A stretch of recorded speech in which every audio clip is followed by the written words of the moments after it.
ለግላጋ የሆነውና የተዋቡ ልብሶቹን የለበሰው እንግዳ እሱ ከሄደ በኋላ ማርጋሬት በሁኔታው የፈዘዘች ቢሆንም ጠረጴዛውን አጸዳችው። ሳህኖቹን፣ ማንኪያዎቹንና ቢላዎቹን አጠበች፣ ወለወለች። ከጃሚ ጋር እራት በበሉበት ወቅት ያደረጉትን ውይይት በመደጋገም አንድ ባንድ አስታወሰች። እኔን ምንም የማላውቅ ጅላጅል አድርጎ ገምቶኝ ይሆናል አለች። አባቷና ጃሚ በሚወያዩበት ወቅት አንድም አስተያየት አልሰነዘረችም ነበርና። በመደብሩ ውስጥ በብዙ መቶ ከሚቆጠሩ ሰዎች ጋር ተዋውቃለች። ለአንዳቸውም እንኳን አልተታለለችም። ለሚያቀርቡላት ጥያቄ ሁሉ ተገቢውን መልስ ትሰጣቸዋለች። ዛሬ ለምን ፈራች? ይህ ሊሆን የቻለው ሌሎች ወንዶች ኢያን ትራቪስ እንደቀረባት ስላልቀረቧት፣ እንደመሰላት ስላልመሰሏት ሊሆን ይችላል። ወንዶች በሙሉ የሚያሳስት ሰይጣን በውስጣቸው አለ። ማርጋሬት፣ እነርሱ የአንቺን ንጹህነትና ታማኝነት እንዲያጎድፉ ወይንም እንዲያበላሹ አልፈቅድላቸውም የሚል የአባቷ ድምፅ በአእምሮዋ ውስጥ አስተጋባ። ይህ ይሆን እንዴ እንግዳው ወደ እርሷ ባየ ጊዜ ፍርሃት ያንቀጠቀጣትና ድካም እንዲሰማት ያደረገው? ጨዋነቷን፣ አይናፋርነቷን አበላሽቶባት ነበር። እናቷ ችግሯን እንደሚረዱላት በመገንዘብ ቅሬታ በተሞላበት ሁኔታ እናቴ በሕይወት እኖራለች በነበረ ምንኛ ጥሩ ነበር በማለት ተመኘች። ማርጋሬት አባቷን በአባትነቱ የምትወደው ቢሆንም በሚፈጽምባት በደል ራሷን የምትቆጥረው እስረኛ አድርጋ ነው። ከሁሉም የሚያስጨንቃትና የሚያናድዳት አንድም ሰው ወደ እሷ እንዳይጠጋ መከልከሉ ነው። እርሱ ካልሞተ በስተቀር በዚህ ሁኔታ ባላገባና ትዳር ልመሰርት አልችልም በማለት አሰበች። ይህ ተግባሩ ነው በአባቷ ላይ ያላትን ጥላቻ ይበልጥ ያከረረው። ወዲያው ከመመገቢያው ክፍል ወጣችና እየተቻኮለች ወደ ሱቁ ሄደች። አባቷ በዕለቱ ስለተከናወነው ሽያጭ ሂሳብ ሲያሰላ አገኘችው። ደህና አደር አባባ አለችው። ከወርቅ የተሰራ ፍሬም ያለውን መነጽሩን አወለቀና እጆቹን ዘርግቶ ልጁን ከማቀፉና ደህና አደሪ ከማለቱ በፊት አይኑን ያሽ ጀመር። ማርጋሬት መኝታ ቤቷ ውስጥ ብቻዋን ሆና በግድግዳው ላይ በተሰቀለው ትንሽ ክብ መስታወት ፊቷን ትመለከት ጀመር። እንደ ሌሎች ወጣት ቆንጆ ሳትሆን ቆንጆ ነኝ በማለት አትመጻደቅም። በዚህ ረገድ የተሳሳተ እምነት የላትም። በጣም ቆንጆ አይደለችም። ሆኖም ለተመለከታት ሁሉ የደስደስ ያላት ነች። የብር ጉልላት የመሰለው አይኗና ጠቅላላ አቋሟ ጥሩ ነው። ወደ መስታወቱ ተጠግታ ራሷን በደንብ ታስተውል ጀመር።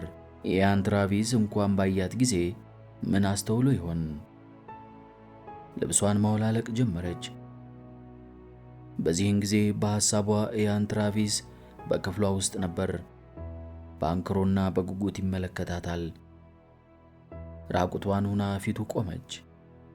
በመጀመሪያ በእጇ ያበጡትን ጡቶቿን በቀስታ ደባበሳቸውና የጡቷን ጫፎች በመያዝ ታፍተለትላቸው ጀመር። ጧቶቿ ወደ ታች እየተንሸራተቱ ወረዱና ሆዷ ላይ አረፉ። አሁንም በሐሳብ ኢያን እጁን ከእጇ ጋር አቆላልፎ በመያዝ እየዳበሰ ከሆዷ በታች ወደ ጉያዋ ሲወርድ ተሰማት። እጁ በጭኗና በጭኗ መካከል ገባ። በቀስታ መዳሰስ ጀመረ። ለስለስ እያደረገ ላዩን ሲያሽ ቆየ። አሁንም ማሸቱን ቀጠለ። ጫና አድርጎ ያሸው ጀመር። ፍጥነቱ እየጨመረ ማሸቱን ተያዘው። ማርጋሬት ራሷን እስክትስት ጭንቀት የተመላበትን ጩኸት አሰማችና እስክትንሳፈፍ ድረስ ለስለስ እያደረገ ላዩን ሲያሽ ቆየ። አሁንም ማሸቱን ቀጠለ። ጫና አድርጎ ያሸው ጀመር። ፍጥነቱ እየጨመረ ማሸቱን ተያዘው። ማርጋሬት ራሷን እስክትስት ጭንቀት የተሞላበት ጩኸት እስክታሰማና እስክትንሳፈፍ ድረስ አስፈላጊውን ቦታ ሁሉ እየነካካ ያሸላት መሰላት። ወሲባዊ ግንኙነት እንዳደረገች ሴት በስሜት ረክታ ትንፋሿ ቁርጥ ቁርጥ እያለ ትራፊስ ትራፊስ በማለት አልጋዋ ላይ ተዘረረች። ማርጋሬትና ጃሚ ከቤት ወጡና አካባቢውን ለማየት በጃሚ ጋሪ ላይ ሆነው መጓዝ ጀመሩ። ጃሚ ክሊፕ ድሪፍት ያሳየችውንና በማሳየት ላይ ያለችውን እድገት በማጤን እንደገና ተደነቀ። ቀድሞ አልፎ አልፎ ትንንሽ ድንኳኖች ብቻ የነበሩባት መንደር ዛሬ ያ ሁሉ ተለውጦ የእንጨት ግድግዳና የቆርቆሮ ወይንም የሳር ክዳን ያላቸው ቤቶች ተሰርተውበታል። ክሊፕ ድሪፍት በጣም በመበልጸግ ላይ ያለች ከተማ ትመስላለች አለ ጃሚ ጋሪውን በዋናው መንገድ በመንዳት ላይ እንዳሉ። አዲስ ለመጣ ሰው ክሊፕ ድሪፍትን መጎብኘት ደስታን ያጎናጽፈዋል የሚል ግምት አለኝ አለችና ጥቂት ካሰበች በኋላ እኔ እንደሆንኩኝ ዛሬም ቢሆን ከተማዋን እጠላታለሁ አለች ለራሷ። ጋሪያቸውን እየነዱ ከከተማው በመውጣት በቫል ወንዝ በኩል አድርገው በቀጥታ ወደ ማዕድኑ ሰፈር ተጓዙ። በወቅቱ ጥሎ የነበረው ዝናብ ገጠሩን የተለያዩ ቀለም ያላቸው አበቦች የበቀሉበት የአትክልት ቦታ አስመስሏታል። በዓለም ላይ በየትኛውም ሀገር የማይገኙት ረጃጅምና ግዙፍ ዛፎችም ለአካባቢው ውበትን አጎናጽፈውታል። ጋሪያቸውን እየነዱ ሲጓዙ ማዕድን ቆፋሪዎች በአንድነት ሆነው ተመለከተና በቅርቡ የተገኘ ዕንቁ አለ እንዴ በማለት ጠየቃት። አዎ ጥቂት ተገኝቷል። በብዙ መቶ የሚቆጠሩ ቆፋሪዎች እየመጡ ዕንቁ ለማግኘት ይጥራሉ። ትንሽ ዕንቁ ሲገኝ ወሬው ተጋኖ ይነገራል። አብዛኞቹ በድህነትና እጅግ በሚያሳዝን ሁኔታ ነው የሚኖሩት አለችው። ማርጋሬት ስለ ማዕድን ቆፋሪዎቹ ኑሮ የነገረችውን አባቷ ከሰማ ስለሚገላት ጃሚ ይህንን ማለቷን ለአባቷ እንዳይነግርባት ካስጠነቀቀችው በኋላ እኔ እንደምገምተው በጣም አስቸጋሪና መጥፎ ሥራ ነው ሚስተር ትራቪስ አለችው። ምናልባት ለአንዳንዶቹ መጥፎ ይሆናል በማለት በነገረችው መስማማቱን ቀጠለላት። እዚህ ሀገር ለመቆየት እቅድ አለ? አዎ ሲላት የማርጋሬት ልብ በደስታ ተሞላ። ጥሩ ካለችው በኋላ ወዲያውኑ ፈጠን ብላ አባቴ ይህንን ሲሰማ ደስ ይለዋል አለችው። በጋሪያቸው እየተዘዋወሩ አካባቢውን በሙሉ ተመለከቱ። በየጊዜው ጃሚ ጋሪውን እያቆመ ከማዕድን ፈላጊዎች ጋር ይነጋገር ነበር። አብዛኞቹ ማዕድን ፈላጊዎች የማርጋሬትን ማንነት ስለሚያውቁ የሚናገሩት ትህትናና አክብሮት በተሞላበት ሁኔታ ነበር። ከአባቷ ጋር ሆና የማታገኘውን ደስታና የጓደኝነት ስሜት ከጃሚ ጋር ሆና በቀላሉ በማግኘቷ ልባዊ ደስታ ተሰምቷታል። ጋሪውን በመንዳት ላይ ያሉ እያንዳንዳቸው አንቺን የሚያውቁሽ ይመስላሉ አላት። ፊቷ ፍም መሰለና እኔን ለማወቅ የቻሉት ከአባቴ ጋር ንግድ ነክ ስራዎችን ስለሚያከናውኑ ነው። አባቴ ለአብዛኞቹ ማዕድን ፈላጊዎች ለፍለጋው የሚረዷቸውን መሳሪያዎች ይሰጣቸዋል፣ ማለት ያቀርብላቸዋል። ጃሚ በዚህ ላይ ምንም ማስተያየት አልሰጠም። ባየው ሁሉ ተደስቶ ነበር። የባቡር ሐዲድ መዘርጋቱ በክሊፕ ድሪፍት ከተማ ላይ አያሌ ለውጥ አስከትሏል።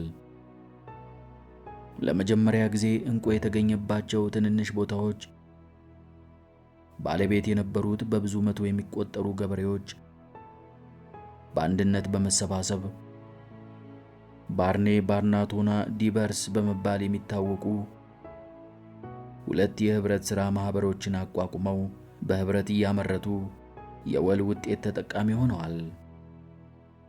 ከኪምበርሊ ብዙ ሳይርቅ ማንጋናይዝና ዚንክ የተባሉትን ማዕድኖች ጨምሮ በቅርቡ የወርቅ ማዕድንም ተገኝቷል። ጃሚ ይህንን ከተረዳ በኋላ ይህ ገና የመጀመሪያው ነው። ደቡብ አፍሪካ አያሌ ማዕድኖችን በማህፀኗ የተሸከመች ድንግል ሀገር ናት። አርቆ አስተዋይ ለሆነ ሰው በደቡብ አፍሪካ ሊታመን ከሚችል በላይ ሀብታም የመሆን ዕድል ሞልቷል አለ። ጃሚና ማርጋሬት የተመለሱት ከሰዓት በኋላ ቀኑ ሊመሽ ሲል ነበር።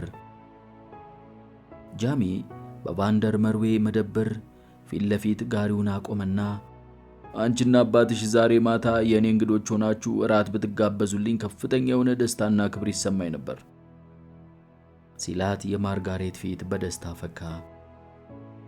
አባቴን እጠይቀዋለሁ፣ ግብዣውን በደስታ እንደሚቀበልም ተስፋ አደርጋለሁ።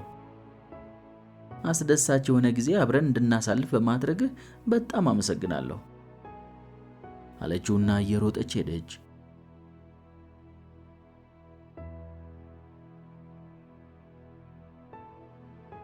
በግራንድ ሆቴል በሚገኘውና 4 ማዕዘን በሆነውና ሰፊ የመመገቢያ አዳራሽ ውስጥ ራት ለመመገብ ገቡ። ክፍሉ በሰው ብዛት ተጨናንቋል። እነኚህ 2 ሰዎች የምግቡን ዋጋ ተቋቁመው እዚህ ለመመገብ እንዴት እንደቻሉ አላውቅም። የሰዎቹ ገቢ ዝቅተኛ ሲሆን የምግቡ ዋጋ ደግሞ በጣም ውድ ነው አለ ቫንደር መርዌ እያጉረመረመ። ጃሚ የምግብ ዝርዝር የተጻፈበትን ወረቀት ወይንም ሜኑ አነሳና ተመለከተው። ዝርዝሩ ጥብስ 1 ፓውንድ ከ4 ሽሊንግ፣ የድንች ገንፎ 4 ሽሊንግ፣ የፖምና የትሩፋህ ቁራጮች 10 ሽሊንግ ናቸው ይላል። እነርሱ ቀማኞች ናቸው አለ ቫንደር መርዌ ዋጋውን በመቃወም። እዚህ በከፍተኛ ዋጋ የሚሸጡትን ጥቂት ምግብ አንድ ድሃ ሰው በጣም ጥቂት በሆነ ገንዘብ ገዝቶ ቤቱ አዘጋጅቶ ሊበላ ይችላል። ጃሚ ቫንደር መርዌ እዚህ እንዲመገብ ተጋብዞ ድሃ ቤት ውስጥ በሐሳብ በመሄድ ይህንን በጥቂት ገንዘብ በቀላሉ አዘጋጅቶ መመገብ ይቻላል እያለ በንዴት በመናገሩ ተገረመና ለምን እንደሆነ ሁኔታውን ለማወቅ ጉጉት አደረበት። ምግብ እንዲመጣላቸው አዘዙ። ቫንደር መርዌ ያዘዘው ምግብ በሆቴሉ ውስጥ እጅግ ውድ ዋጋ ያለው ምግብ መሆኑን ጃሚ ተገነዘበ። ማርጋሬት መንፈሷ በጣም ተረብሾ ስለነበር ያዘዘችው ሾርባ ብቻ ነበር። ጣቶቿን እያሻሸችና እጆቿን እያፍተለተለች ጃሚና እርሷ የሰሩትን በማስታወስ ትጸጸት ጀመር። እንደ ምርጫሽ የምትመገቢውን ሁሉ መክፈል እችላለሁ፣ የፈለግሽውን አይነት ምግብ ዘዥ አላት እንደ መቀለድ እያለ። በማፈሯ የተነሳ ፊቷ ደም መሰለና አመሰግናለሁ፣ ዛሬ አራበኝምና ለመመገብ እምብዛም ነኝ አለችው። ቫንደር መርዌ ለመጀመሪያ ጊዜ በጃሚና በማርጋሬት መካከል ያለውን ሁኔታ ስለተገነዘበ አንድ ጊዜ ጃሚን፣ ሌላ ጊዜ ማርጋሬትን አተኩሮ ያለማቋረጥ ሲያስተውላቸው ቆየና የኔ ልጅ እኮ ከሌሎች ልጃገረዶች በጣም የተለየች ጥሩ ልጃገረድ ነች ሚስተር ትራቪስ አለው። ጃሚ ራሱን ነቀነቀና ከአንተ ጋር ካሁን በኋላ በሐሳብ ልንግባባ አንችልም ሚስተር ቫንደር መርዌ አለው። ስለ ማርጋሬት አጋኖ መናገሩ ትክክል አለመሆኑን በመግለጽ ምንም እንኳን ከቀረበላት ጀምሮ ማርጋሬት ሾርባውን ያልቀመሰችው ቢሆንም የጃሚ ንግግር ግን በእጅጉ አስደስቷታል። ጃሚ ሊታመን በማይችል ሁኔታ ማርጋሬትን በፍቅር አጥምዷታል። የሚሰነዝራቸው ቃላትና በሚናገርበት ወቅት የሚያደርጋቸው እንቅስቃሴዎች ሁሉ ለማርጋሬት የተደበቀና ልዩ የሆነ ትርጉም ስለሚሰጣት ሁለመናው ያስደስታታል።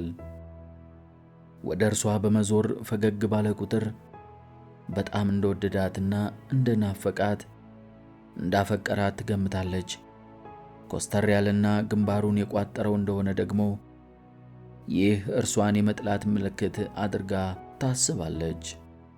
የማርጋሬት የመውደድ ሁኔታ በስሜት ላይ የተመሰረተና ተለዋዋጭ በመሆኑ አንድ ጊዜ ወደ ላይ እንደሚወጣ ሌላ ጊዜ ወደ ታች እንደሚወርድ ቴርሞሜትር ይመስላል። ምክንያቱም እርሱ ሲስቅ የእርሷ የፍቅር ስሜት ይጨምራል፣ ሲያኮርፍ ደግሞ የዚያኑ ያህል ትከፋለች፣ የፍቅር ስሜቷም ይቀንሳል። ዛሬ የሚያስደስትህና የመስራት ፍላጎትህ ሊቀሰቀስብህ የቻለ ነገር አስታውሰሃል? አለው ቫንደር መርዌ። የለም፣ ምንም የተለየ ነገር አላየሁም አለው አፉ እንዳመጣለት። ቫንደር መርዌ ወደፊት ዘንበል አለና የብነግርህን በጥሞና ስማኝ ጌታዬ። ይህ አካባቢ ከመላው ዓለም እጅግ ፈጥኖ የሚያድግና ለውጥ የሚያሳይ አካባቢ ይሆናል። በአሁኑ ጊዜ በዚህ አካባቢ ካፒታል በመመደብ ሥራ ለመጀመር የሚያቅድ በጣም ብልጥ ሰው ነው። አዲስ የባቡር መስመር በመከፈቱ የከተማዋን አጠቃላይ ሁኔታ በመለወጥ ሁለተኛዋ ኬፕ ታውን ያደርጋታል እልሃለሁ። እኔ አላውቅም አለ ጃሚ ከልብ ባልመነጨ አነጋገር። ከአሁን በፊት ይህችን ስለመሰሉና ንግድ ተሟሙቆባቸው ስለነበሩ አያሌ ከተሞች ዝና ሰምቻለሁ።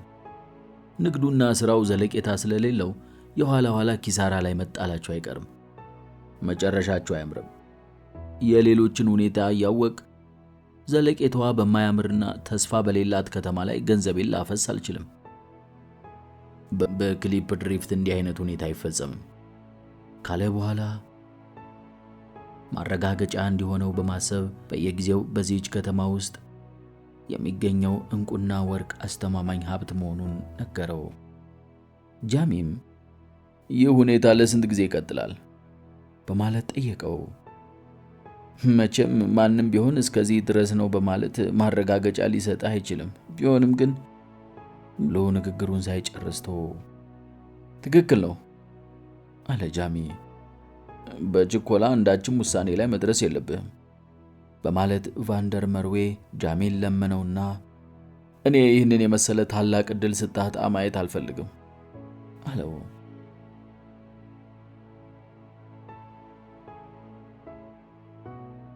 ጃሚ በነገሩ ላይ ትንሽ አሰበበትና ማርጋሬት በነገው ዕለት እንደገና አካባቢውን ብታሳየኝ አለ። ቫንደር መርዌ የጃሚን ጥያቄ ለመቃወም አፉን ከፈተ። ሆኖም መልሶ ዘጋው። ከመናገር የተቆጠበው ያለ ምክንያት አይደለም። የክሊፕ ድሪፍት ብቸኛ ባንክ ሥራ አስኪያጅ የሆነው ሚስተር ቶሬንሰን የነገረው ትዝ ስላለው ነው። ሚስተር ቶሬንሰን ለቫንደር መርዌ የነገረው ወደ ባንካችን ገባና እንደ ቀልድ 100,000 ፓውንድ አስቀመጠ። ሰውየው ብዙ ገንዘብ ያለው መሆኑ አያጠያይቅምና የምትችለውን ያህል በማድረግ በትዕግስት እያባበልክ ያዘው። በቅርቡ ደግሞ ሌሎች ከበርቴዎች ወደዚህ ይመጣሉ። ስለዚህ ወቅበት ቫንደር መርዌ የሚል ነበር። የቫንደር መርዌ ገንዘብ የማግኘት ጉጉትና ስስት ልጁን ከወንድ ጋር እንደፈለገች እንድትዘዋወር ለመፍቀድ ሕሊናውን አስገደደው። በማግስቱ ጠዋት ማርጋሬት የእሁድ ልብሷን ለብሳ ከጃሚ ጋር ለመጓዝ ዝግጁ ሆና ትጠባበቅ ጀመር። አባቷ ወደ መኝታ ቤቷ ገብቶ ሲመለከታት በሚገባ ተቆነጃጅታለች። በንዴት ፊቱ ደም መሰለ። እንዲህ የተጋጋጥሽው እርሱን ለመሳብ ያደረግሽው እንዲመስሉ ትፈልጊያለሽ? የኔና የእርሱ ግንኙነት የተመሰረተው በጋራ ጥቅም በስራ ላይ ነው እንጂ በሌላ ለመሆኑን መረዳት አለብሽ። የለበሽውን ቶሎ አውልቂና የዘወትር የሥራ ልብስሽን ልበሺ አላት። ግን አባባ ብላ ስትጀምር እኔ እንዳዘዝኩሽ ፈጽሚ አለና ንግግሯን አቋረጣት። ከእርሱ ጋር መነታረክ አልፈለገችምና እንደ ፈቃድህ አለችና ያዘዛትን ፈጸመች።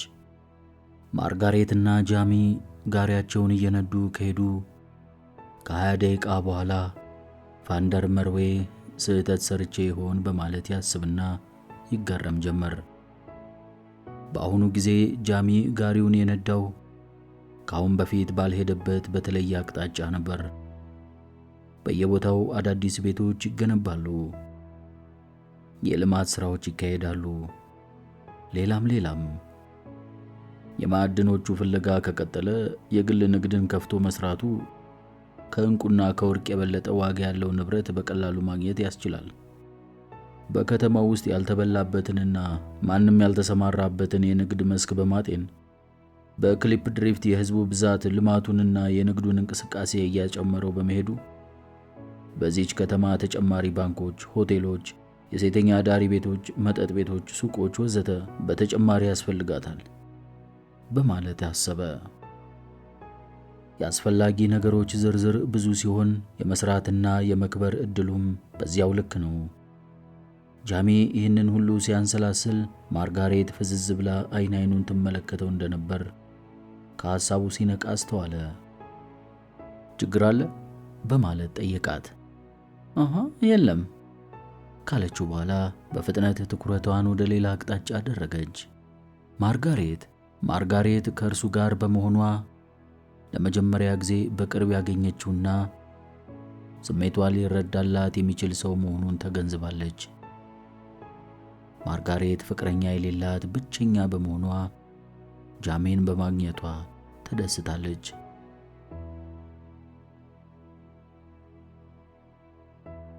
ቀትር ላይ ጃሚ ጋሪውን ከዋናው መንገድ በማውጣት ቁልቁል በመንዳት ምንጭ ወዳለበት ጫካ ይዟት ተጓዘ። እዚያ ሲደርሱ ጋሪውን ትልቅ ዛፍ ስር አቆመው። ካረፈበት ሆቴል ለሽርሽር አስፈላጊ የሆኑ ምግቦችንና ሌሎች ነገሮችን ሁሉ በልዩ ትዕዛዝ አሰርቶ ይዞ መጣ። ማርጋሬት የጠረጴዛ ልብስ በሜዳው ላይ አነጠፈችና ምግቦቹን እያወጣች በመልካቸው አዘጋጀቻቸው። ስለ አንዳንድ ነገሮች እየተወያዩ ይመገቡ ጀመር። ማርጋሬት በመብላት ላይ እንዳለች ጃሚ ፊቱን በሁለት እጁ ያዝ አደረገና ማርጋሬት ወደ እኔ ተመልከች አላት። እባክህ እኔ አለች እየተንቀጠቀጠች። ወደ እኔ ተመልከች አልኩሽ አላት እንደገና። ከዚያም እያባበለና የማታለያ ቃላቶችን እየሰነዘረ ክብረ ንጽሕናዋን ደፈራት። ይህንን ቀን፣ ይህችን ሰዓት፣ ይህንን ቦታ ለዘላለም አልረሳውም አለችው። በዚያን ዕለት ምሽት ጃሚና ቫንደር መርዌ በሰንዳውነር መጠጥ ቤት ተቀምጠው ይወያዩ ነበር። አንተ ያልከው ሁሉ ትክክል ነው። እዚህ ከተማ በንግድ ሥራ ለመሰማራት እኔ ከማስበው በላይ ብዙ አማራጮች ሊኖሩ ይችላሉ ሲለው የቫንደር መርዌ ፊት በደስታ ፈካና ሚስተር ትራቪስ ሌላ ሰው ከሚያይህና ስላንተ ካለው ግምት በላይ ጎበዝ ሰው እንደሆንክ እኔ ጠንቅቄ ያውቃለሁ አለው። በትክክል ምን ማድረግ እንዳለብኝ ምክሬን ልትለግሰኝ ትችላለህ? በማለት ጠየቀው። ቫንደር መርዌ አካባቢውን ከቃኘ በኋላ ድምፁን ዝቅ በማድረግ በዛሬው ዕለት ጥቆማ ደርሶኛል። ይኸውም ትልቅና አዲስ የእንቁ ማዕድን ቦታ በፕኔል በስተሰሜን በኩል የተገኘ መሆኑን የሚገልጽ ነው። በተለያዩ 10 ቦታዎች ላይ የእንቁ ማዕድን መኖሩ ታውቋል። ሁለታችን ልንከፋፈለው እንችላለን። ለ5ቱ የማዕድን ቦታዎች እኔ 50,000 ፓውንድ እመድባለሁ። አንተ ደግሞ ለተቀሩት ለ5ቱ 50,000 ፓውንድ ትመድባለህ። እዚያ እንቁ በቁና ነው የሚታፈሰው። በአንድ ሌሊት የሚሊዮን ፓውንድ ጌታ ልንሆን እንችላለን። ታዲያ ምን ታስባለህ? አለው። ጃሚ ቫንደር መርዌ ምን እንዳሰበ በትክክል ያውቃል። ቫንደር መርዌ እንቁ ወይንም ሌላ ከፍተኛ ጥቅም የሚገኝባቸውን የማዕድን ስፍራዎች ለራሱ በማድረግ ለጃሚ የሚሰጠው እርሱ ተጠቅሞ የጨረሳቸውን ወይንም ምንም እንቁ የሌለባቸውን ነው። ይህ ሰው ገብጋባ መሆኑንና 1 ሽሊንግ እንኳን አውጥቶ ለማዕድን መፈለጊያ እንደማይመድብ ጃሚ ጠንቅቆ ያውቃል። በዚህ ረገድ ጃሚ አንገቱን በመስጠት ለመወራረድ ወደ ኋላ አይልም። በእውነቱ የነገርከኝ ሁሉ አስደሳች ነገር ነው። ለመሆኑ ምን ያህል ማዕድን ፈላጊዎች በስራው ላይ ይሰማራሉ? ሲል ጠየቀው። 2 ብቻ። 2 ብቻ? ሰራተኞቹ እነዚህ ብቻ ከሆኑ ይህንን ያህል ገንዘብ ለምን ያስፈልጋል? ከወንበሩ ላይ ወደፊት ዘንበል አለና የብልህ ጥያቄ ነው። አየህ፣ 2ቱ ሰዎች ስለሚሰሩት ስራና እንቁ ስለሚገኝበት ቦታ ጠንቅቀው ያውቃሉ። ሆኖም ገንዘብ የላቸውም። እኔ እናንተ የምናስፈልጋቸው እዚህ ላይ ነው። እኛ 100,000 ፓውንድ እንሰጣቸዋለን። የቦታቸውን 20 በመቶ ለራሳቸው ይጠቀማሉ። ሌላውን ለኛ ይሰጡናል። ከ120 እጁን ብቻ ለራሳቸው ይጠቀማሉ ያለውን አስታወሰ። ማዕድን ፈላጊዎች የማዕድኑ ቦታ የራሳቸው ሆኖ ጥቂት ገንዘብ በመስጠት ሥራውን ያስጀምርና ራሳቸውን አስፈልጎና አስቆፍሮ ዕንቁዎቻቸውንና ገንዘባቸውን ሁለቱንም እያታለለ እንደሚወስድባቸው ጃሚ ያውቃል። ሁሉን ነገር በፍጥነት ማከናወን አለብን። ሌሎች ሰዎች ከዚህ ምስጢር አንዱን ቃል ከሰሙ ሲል አቋረጠውና ምንም ምስጢር ማምለጥ የለበትም አለ ጃሚም። ቫንደር መርዌ ፈገግ አለና ሐሳብ አይግባ፣ እኔ አሁኑኑ ውለታውን በዝርዝር ጽፈዋለሁ ሲለው ጃሚ ባለፈው የደረሰበትን በማስታወስ በአፍሪካ ቋንቋ ነው የምትጽፈው ሲል አሰበ።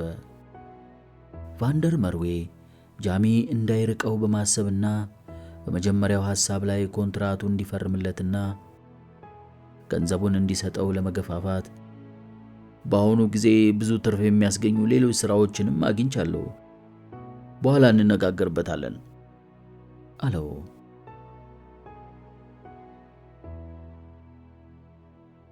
ማርጋሬት ገጠሩ እንድታስጎበኘው ጃሚ በጠየቀው ጊዜ ያለምንም ተቃውሞ ፈቅዶለታል።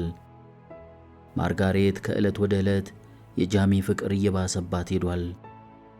ማታ ወደ መኝታዋ ሄዳ እንቅልፍ እስኪወስዳት ድረስና እንዲሁም ጠዋት ከእንቅልፏ ነቅታ ዓይኗን ስትገልጥ በቅድሚያ የምታስበው የምታንሰላስለው ስለ ጃሚ ፍቅር ብቻ ነው። ሐሳቧ ስለ ጃሚ ፍቅር ብቻ ሆነ። አስባ መደምደሚያው ፍቅር መጎብኘት፣ መመርመርና መጠናት ያለበት አዲስ ዓለም ነው። ፍቅር የአእምሮን ብቻ ሳይሆን የሥጋ ፍላጎትንም የሚያረካ አስደሳች ስሜትንና እጅግ ጣፋጭ ጣዕምን የሚፈጥር የሚጣፍጥ የማር ወለላ የሚፈስበት ወንዝ ነው በማለት ትደመድማለች። በአባቷ ላይ የፈጸመችው በደል መንፈሷን ያስጨንቃታል። ሰለሞን ቫንደር መርዌ በደች ቤተ ክርስቲያን ዘንድ የተከበረ ሽማግሌ ነው። በመሆኑም እርሷና ጃሚ የፈጸሙትን ድርጊት ካወቀ ፍጹም ይቅርታ እንደማይደረግላት ተገነዘበች። በዓለም ላይ ሁለት አይነት ሴቶች አሉ። አንዷ ጥሩ ልጃገረድ፣ ሌላዋ ደግሞ ሴተኛ ዳሪ ናቸው። ጥሩ ልጃገረድ የሚሏት ባል ከማግባቷ በፊት ሌላ ወንድ እንዳይነካት የምትጠነቀቀውን ሲሆን በተቃራኒው የፈጸመችውን ሌላውን ደግሞ ሴተኛ ዳሪ የሚለውን ስም ይሰጧታል። ይህ ትክክለኛ አስተሳሰብ አይደለም። ፍቅርን መስጠትና መቀበል በጣም አስደሳች ስለሆነ እንደ ኃጢአት መቆጠር የለበትም አለች በሐሳቧ።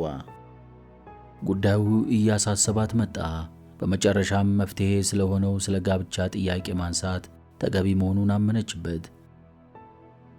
በቫል ወንዝ አጠገብ ጋሪያቸውን እየነዱ ሲጓዙ ነበር ማርጋሬት ያን ታውቃለህ፣ እኔ ምን ያህል ንግግሯን እንዴት መቀጠል እንደምትችል ግራ ገባትና ሳትጨርሰው አቋረጠችው።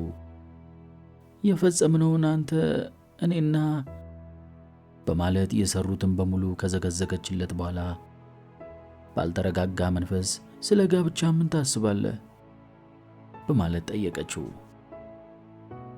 ጃሚ እየሳቀ እኔም ለዚሁ ነው የተዘጋጀሁት። እቅዴ፣ ፍላጎቴና ችኮላዬ ከአንቺ ጋር ጋብቻ ለመፈጸም ነው ሲላት አብራ ትስቅ ጀመር። ይህችን ጊዜ የመጨረሻውን ደስታ ያገኘችባት ጊዜ ነበረች። እሁድ ዕለት ጠዋት ሰለሞን ቫንደር መርዌ ጃሚን ከእርሱና ከማርጋሬት ጋር ወደ ቤተ ክርስቲያን አብሯቸው እንዲሄድ ጋበዘው። ዘ ኔደርዴይትወስ ኸርቨር ሞዴ ቤተ ክርስቲያን ከግዙፍነቱ በተጨማሪ በጥሩ ሁኔታ የተሰራ በመሆኑ የተመልካችን እይታ ይማርካል። አዳራሹ በውስጡ በአንድ በኩል የመስበኪያ ሰገነት ያለው ሲሆን በሌላ በኩል ለቤተ ክርስቲያኑ መዘምራን የሚያገለግል ትልቅ መድረክና ኦርጋን አለው። በራፉን አልፈው ወደ ቤተ ክርስቲያኑ ሲገቡ ሰዎች ለቫንደር መርዌ በታላቅ አክብሮት ሰላምታ ይሰጡት ነበር። ይሄ ቤተ ክርስቲያን እንዲሰራ ከፍተኛ እርዳታ አድርጌያለሁ በማለት ለጃሚ በኩራት ነገረው። አያይዞም እኔ በዚህ ቤተ ክርስቲያን ዲያቆን ነኝ ካለው በኋላ የጸሎቱ ስነ ስርዓት ሲካሄድ ቫንደር መርዌ እንደ መልካም ሰው በጥሞና ሲጸልይ ጃሚ አስተዋለው። እሁድ የእግዚአብሔር ሰው ነው፣ ጻድቅ ነው። ሌሎቹን ቀናት ግን የሰይጣን ሥራ ያከናውናል በማለት ጃሚ አሰበ። ቫንደር መርዌ በሁለቱ ወጣቶች መካከል ተቀምጧል።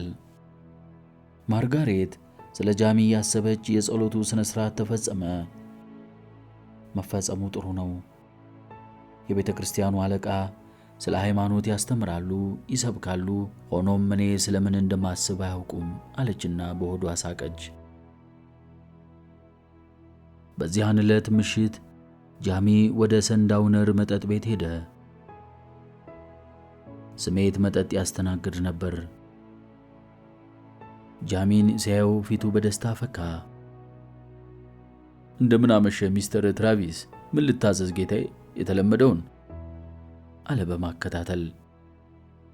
ዛሬ መጠጥ አላሰኘኝም፣ ከአንተ ጋር ጓዳ ባለው ክፍል ለመነጋገር ነው የመጣሁት ሲለው፣ በደስታ ጌታዬ አለ።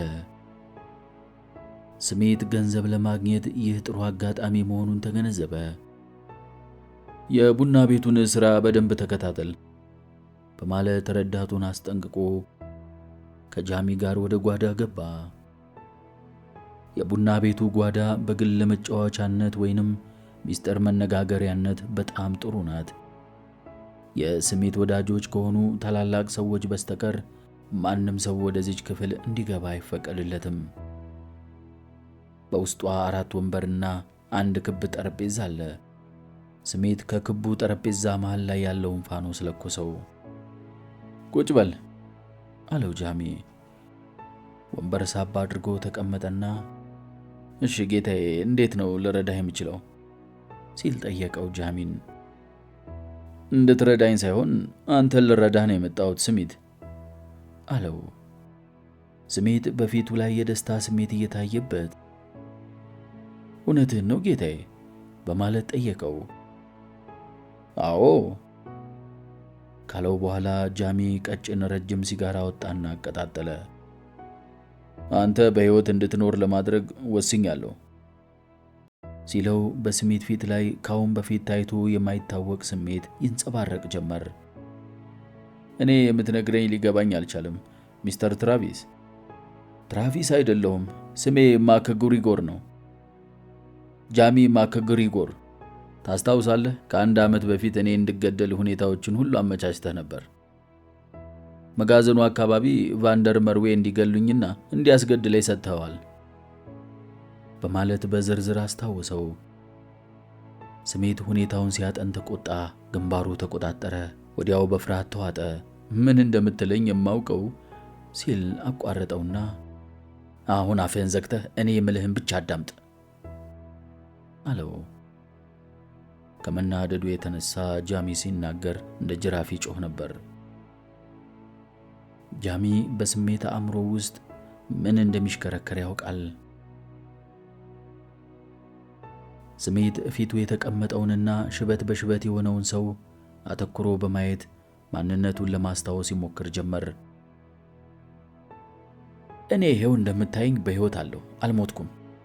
ሀብታም ነኝ፣ ከመጠን በላይ ከበርቴ ነኝ። ከሀብቴ ብዛት የተነሳ ሰዎችን በገንዘብ በመቅጠር ቤትህንና አንተን በአጭር ጊዜ ውስጥ ላቃጥላችሁና አመድ ላደርጋችሁ እችላለሁ። እስካሁን የነገርሁህን እያዳመጥከኝ ነው ስሜት? ስሜት የጃሚን አባባል ለመቃወም አስቦ ነበር። ሆኖም የጃሚን ዓይን ሲያይ ሊረዳ የቻለው አደጋ ሊኖር እንደሚችል ብቻ ስለሆነ በጥንቃቄ አሁን ጌታዬ በማለት መለሰ። ማዕድን ፈላጊዎቹን እየመለመልክ ስትልክለት ቫንደር መርዌ ገንዘብ ይከፍልሃል። እርሱም ሰዎች ከብዙ ድካም በኋላ ያገኙትን ዕንቁ አታሎ ይወስድባቸዋል። የሚከፍሉ ምን ያህል ነው? በመካከላቸው ጸጥታ ሰፈነ። ስሜት አሁን ያለው በሁለት እኩል ኃይሎች ማለትም በጃሚና በቫንደር መርዌ መሃል ነው።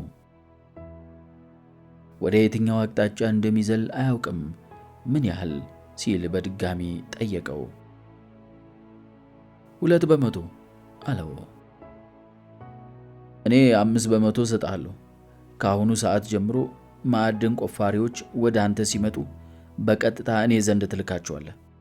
እኔ ለማዕድን ቆፋሪዎቹ የሚፈልጉትን ያህል ገንዘብ እሰጣቸዋለሁ። አንተ ከእኔ ጋር የምትሠራው ሥራ ከቫንደር መርዌ ጋር ትሠራው ከነበረው ጋር ያለው ልዩነት አንተ የድካምህን ዋጋ ያለምንም ውጣ ውረድ ሲከፍልህ፣ ማዕድን ቆፋሪዎችም በሐቅና በትክክል ድርሻቸውን ያገኛሉ።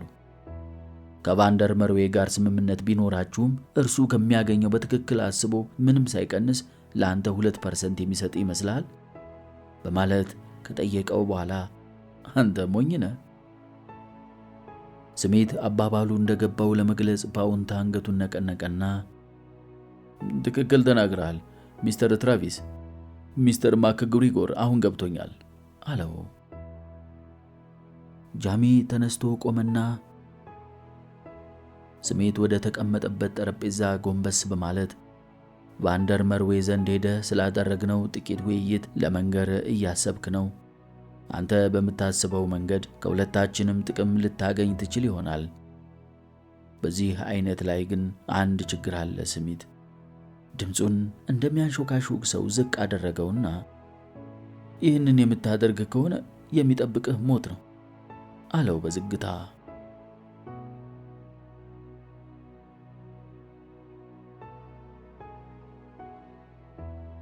ጃሚ በራፉ መቆርቆሩን የሰማው ልብሱን በመልበስ ላይ እንደነበረ ነው።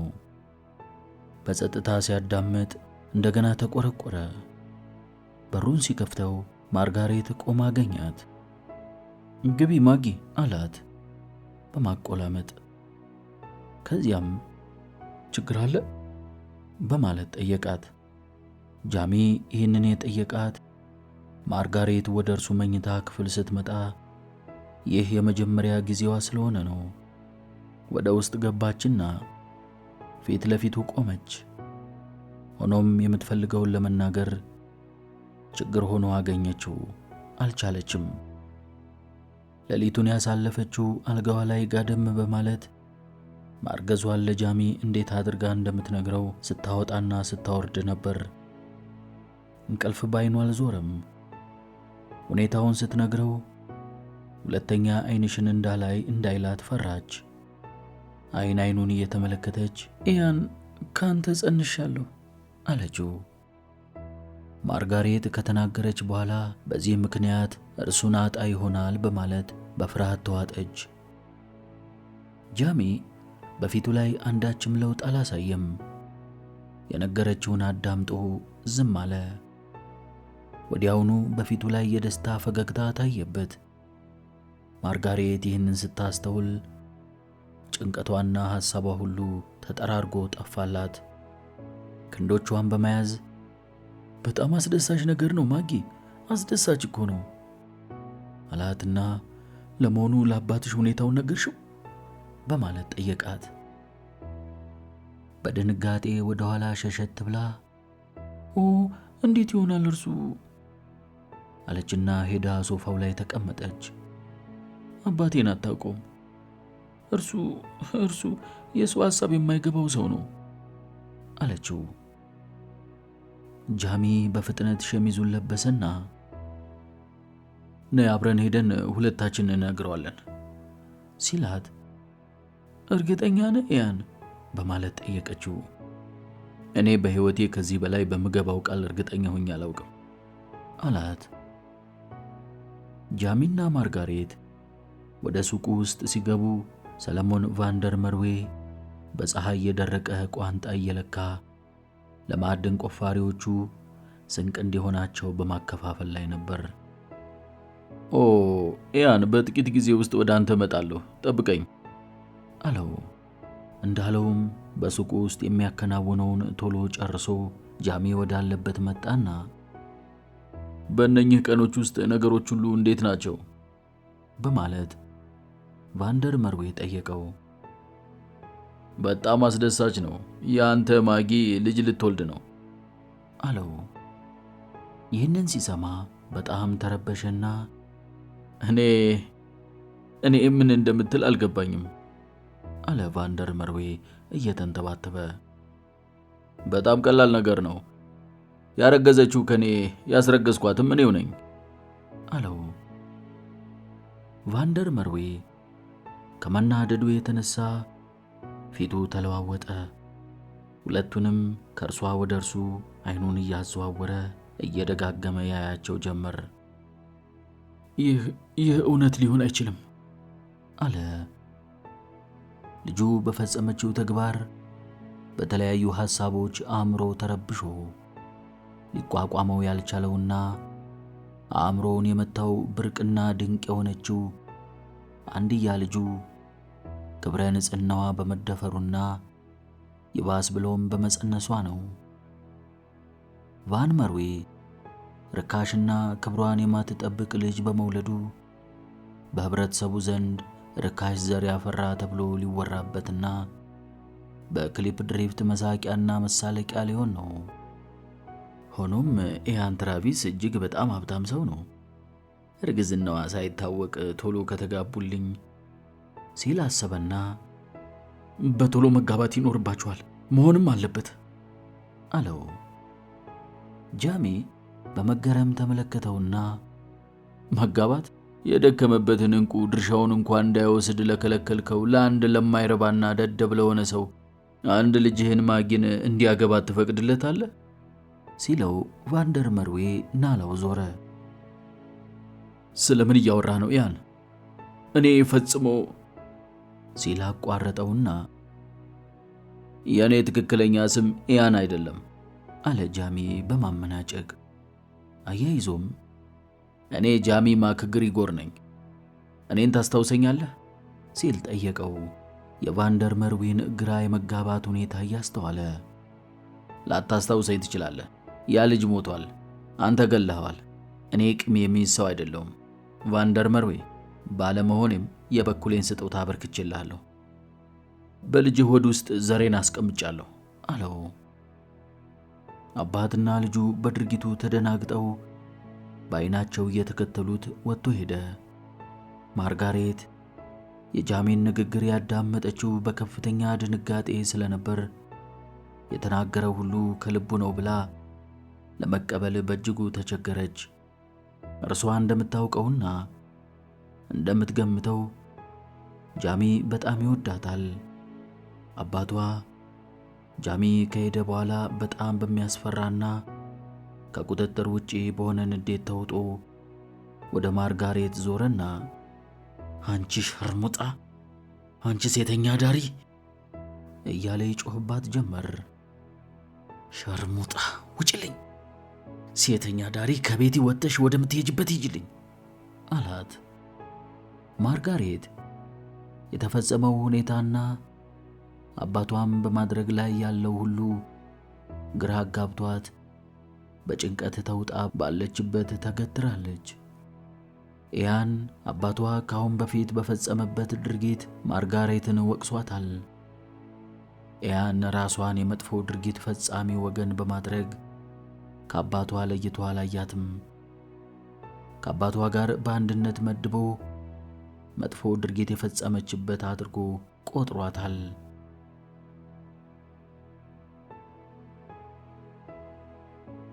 ጃሚ ማክግሪጎር ማን ነበር?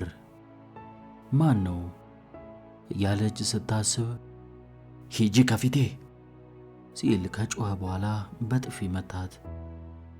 ከዚያም በሕይወት እስካለው ድረስ አንቺን በዓይኔ ደግሜ ማየት አልፈልግም አላት።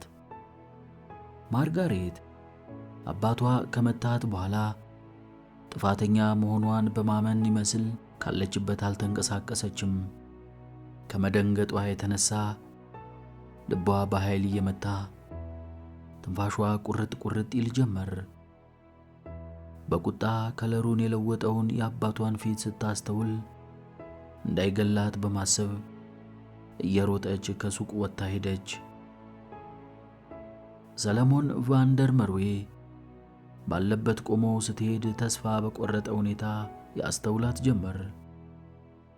ካሁን በፊት ይህንን መሰል አስፈሪ ድርጊት የፈጸሙ የሌሎች ሰዎች ልጆች ምን እንደደረሰባቸው ጠንቅቆ ያውቃል። በክሊፕ ድሪፍት ባል ሳያገቡ ክብረ ንጽሕናቸውን ያስደፈሩ ሴቶች በከተማዋ ውስጥ የሚቀጡት በተለየ መልክ ነው። ሴቶቹ በቤተ ክርስቲያን አካባቢ በሚገኘውና ለእጅና ለአንገት ማስገቢያ ብቻ ኑሮት ከእንጨት በተሠራው በአደባባይ ለመቅጫነት በተዘጋጀው ፒሎሪ ውስጥ ይገቡና ሕዝቡ ካያቸው ከረገማቸውና ካወገዛቸው በኋላ ይባረራሉ፣ ይሰደዳሉ። ይህ አይነቱ እርምጃ ሴቶቹ ለሚፈጽሙት ስህተት ትክክለኛና ተመጣጣኝ ቅጣት ነው በማለት ቫንደር መርዌ ሲደግፍ ኖሯል። የእርሱ ማርጋሬት ዝምተኛዋ፣ ጨዋ፣ ሰውን አክባሪና እግዚአብሔርን ፈሪ ቤተ ክርስቲያን ሳሚ ሆና በጥሩ አስተዳደግ ነው ያደገችው። እንዴት እንደዚህ አይነት በደል ትፈጽምብኛለች? አለ በሐሳቡ። በመደብሩ የፊት ለፊት በር ላይ ዝግ ነው የሚል ምልክት ካደረገበት በኋላ አልጋው ላይ ጋደም አለ። ይህ ሁኔታ በከተማው ውስጥ ሲሰማ ቫንደር መርዌን ሰው ሁሉ ያከበረውን ያህል ያፌዝበታል፣ ይሳለቅበታል፣ ሌላም። ልጁ እንድትባልግ ከማስተዋወቅ ጀምሮ አካባቢውን ለማሳየት ከጃሚ ጋር አብራ እንድትወጣ የፈቀደው ራሱ በመሆኑ በቀጥታም ሆነ በተዘዋዋሪ ጥፋቱ ይመለከተዋል። በመሆኑም መፍትሄውን የመፈለግ ኃላፊነት እንዳለበት ግልጽ ነው።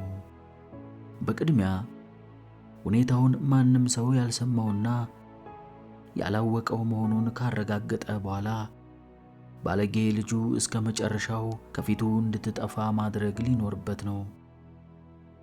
የደረሰበትን ሁኔታ በጸሎት ሊያቃልል በማሰብ ተንበርክኮ ይጸልይ ጀመር። እጅግ ከመናደዱ የተነሳ በጸሎቱ መሃል እርሱም ይሞቱ በማለት ይራገም ነበር።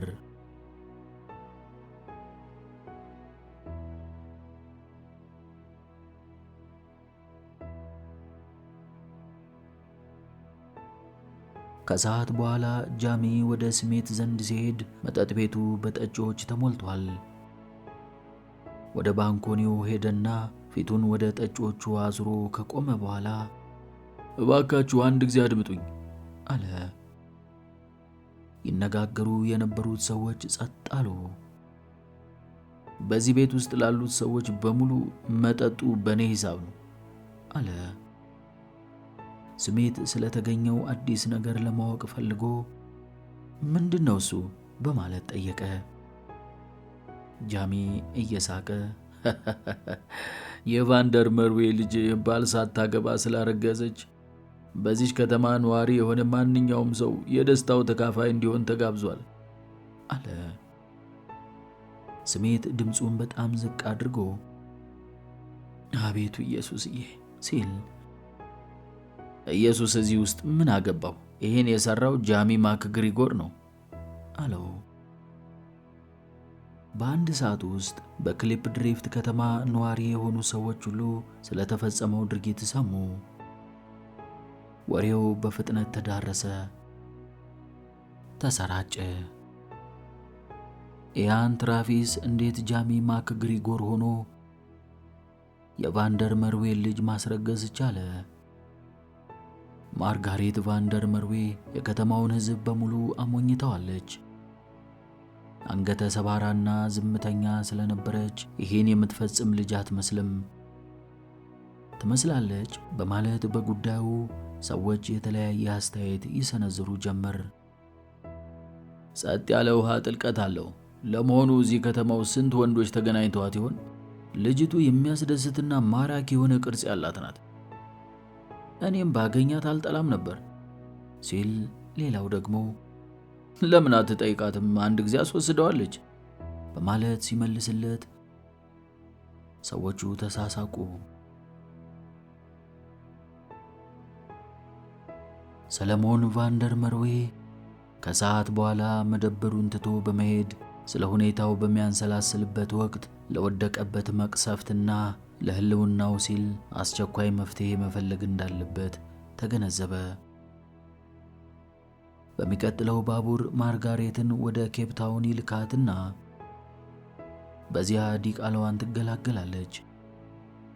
በክሊፕ ድሪፍት አንድም ሰው ይህንን አሳፋሪ ድርጊት ሊያውቅበት አይገባም።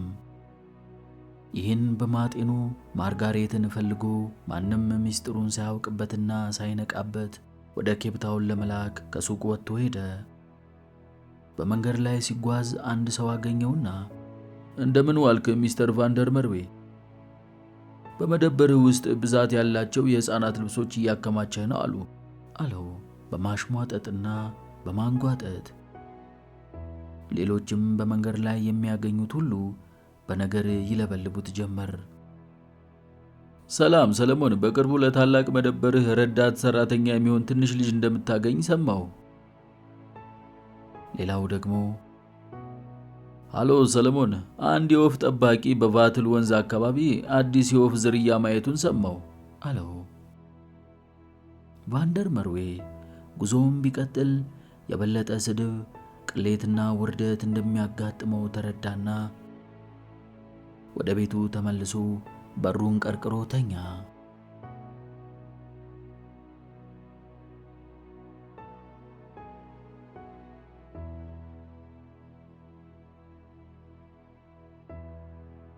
ጃሚ አዘውትሮ በመሄድባት የስሜት መጠጥ ቤት ውስጥ ውስኪ አስቀድቶ እየተጎነጨ ጠጪዎቹ የሚያወሩትን ያዳምጥ ጀመር።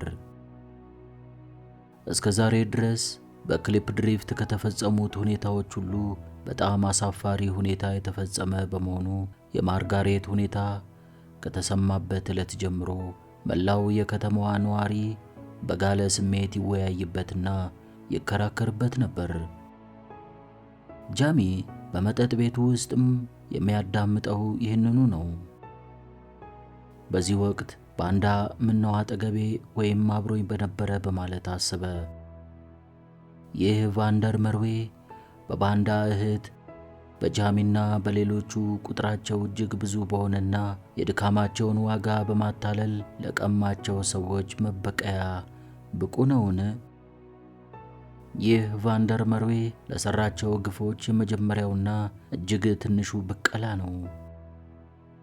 የጃሚ ብቀላ በዚህ አያበቃም። ብቀላው የሚያበቃው ቫንደር መርዌ ከምድረ ገጽ ከጠፋ በኋላ ብቻ ነው። ማርጋሬትን በሚመለከት ጃሚ ለእርሷ ምንም ማዘኔታ የለውም። ምኗም አላሳዘነውም። በነገሩ ውስጥ ነበረችበት። በመጀመሪያው ቀን ጃሚና እርሷ ሲገናኙ ምንድን ነበር ያለችው? አባቴ በዚህ ረገድ ሊረዱህ ወይንም ሊተባበሩህ ከሚችሉ ሰዎች አንዱ ነው፣ ሁሉንም ነገር ያውቃል ያለችውን አስታወሰ። እርሷ የቫንደር መርዌ ልጅ ስለሆነች ሁለቱንም ከምድረ ገጽ ማጥፋት አለብኝ ሲል አሰበ።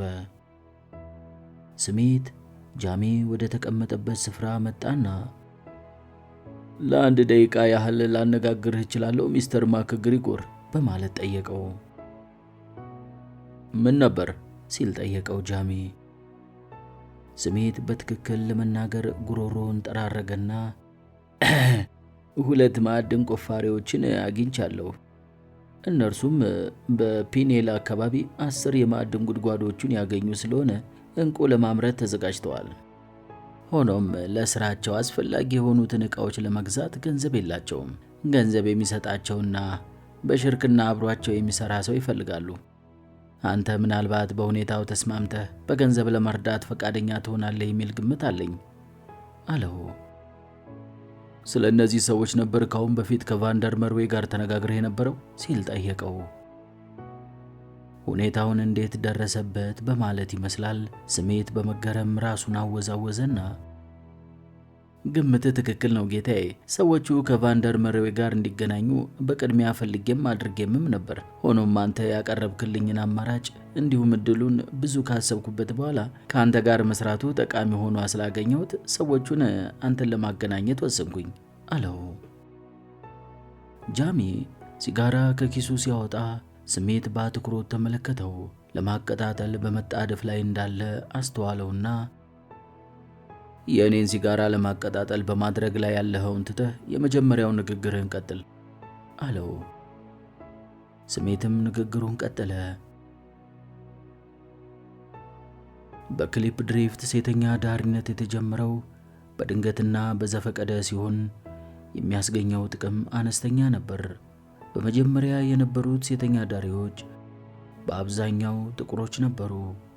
ይህንኑ ተግባር የሚያከናውኑት ከአውራ ጎዳና ውጪ ባሉት ጽዳት በጎደላቸው ትንንሽ ቤቶች ውስጥ ነበር።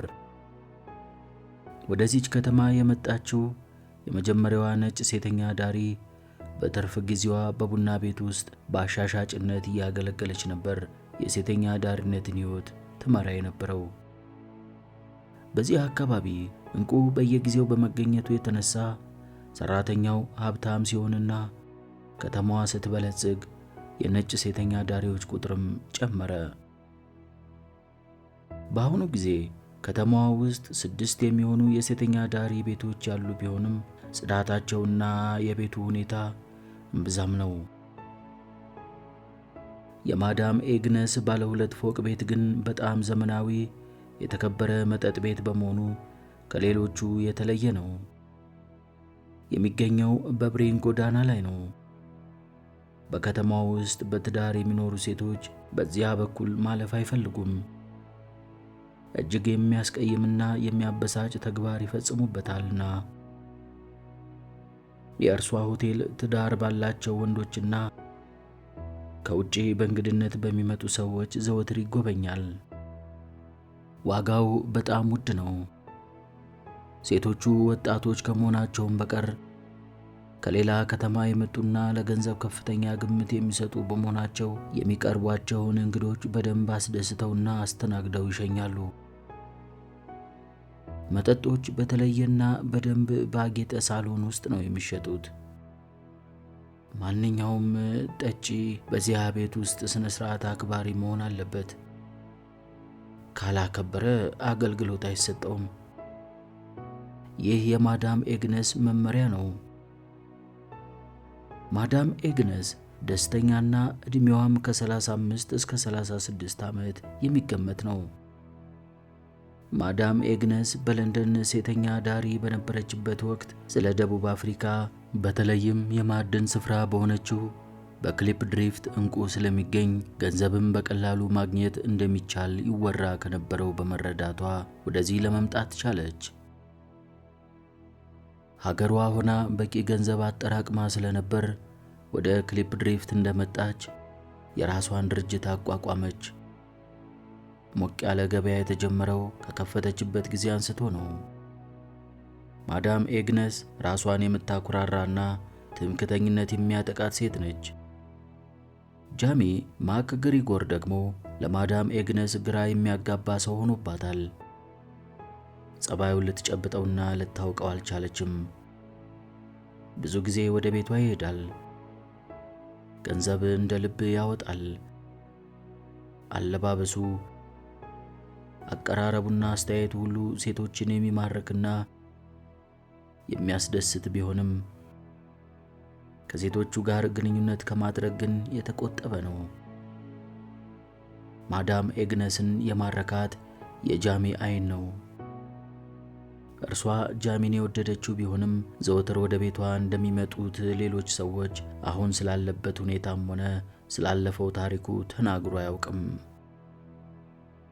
ጃሚ ሆነ ብሎ የቫንደር መርዌል ልጅ ክብረ ንጽሕናዋ እንደወሰደና እንዳስረገዛት ከዚያም ማግባት ሲባል አሻፈረኝ እንዳለ ማዳም ኤግነስ ጃሚ ወደ ቡና ቤቱ ከመምጣቱ ከ1 ሰዓት በፊት ሰምታ ነበር። ምን አይነት መጥፎ ሰው ነው በማለት አሰበች ማዳም ኤግነስ። ወዲያው ጃሚ ትህትና በተሞላበት ሁኔታ በሉ ደህና አደሩ ብሎ ሲወጣ አየችው። ጃሚ ወደ ሆቴሉ ሲመለስ ማርጋሬት መኝታ ክፍል ውስጥ ሆና በመስኮት የውጭውን እይታ ታስተውል ነበር። በሩን ከፍቶ ሲገባ ዘወር አለችና ሄሎ ጃሚ አለችው። እዚህ ምን ታደርጊያለሽ ሲል ጠየቃት። ከአንተ ጋር የምንነጋገረው አለኝ አለችው። የምንነጋገረው የለንም አላት። አንተ በእኔ ላይ ለምን ይህንን የመሰለ ተግባር እንደፈጸምክ አውቃለሁ። አባቴን ስለምትጠላው ነው ካለችው በኋላ ወደ እርሱ እየተጠጋች ሆኖም አንተ ማወቅና መረዳት ያለብህ አባቴ በአንተ ላይ የፈጸመው ነገር ምንም ይሁን ምን እኔ ስለ ሁኔታው የማውቀው ነገር አለመኖሩን ነው። ስለሆነም ይህን እንድትረዳልኝ እለምንሃለሁ። ንጹሕነቴን አምነህ ተቀበለኝ፣ አትጥላኝ። ከመጠን በላይ እወድሃለሁ፣ እባክህ እዘንልኝ በማለት አጥብቃ ለመነችው። ጃሚ በቀዘቀዘ ስሜት ከተመለከታት በኋላ አሁን የዘረዘርሽው ሁሉ የአንቺ ችግር ነው አላት።